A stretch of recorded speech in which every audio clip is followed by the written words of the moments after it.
Calendar View gives you a time-based overview of your project in a familiar calendar format. It helps you see when tasks start, when they are due, and how work is distributed across days, weeks, and months. How it works.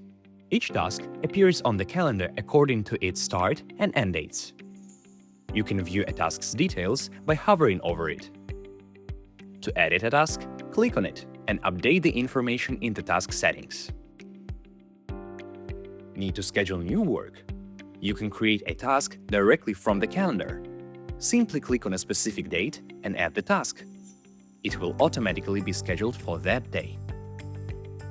If needed, simply drag a task to another day to reschedule it. Updates are applied instantly. Use filters to narrow down what you see. For example, display tasks assigned to a specific team member or tasks with high priority. This makes it easier to focus on what matters most.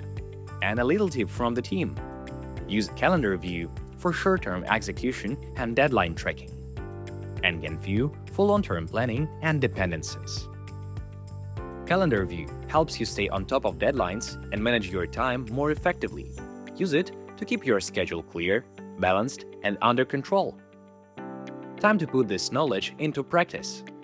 Check the description below for useful resources, and if you have any questions, don't hesitate to drop them in the comments.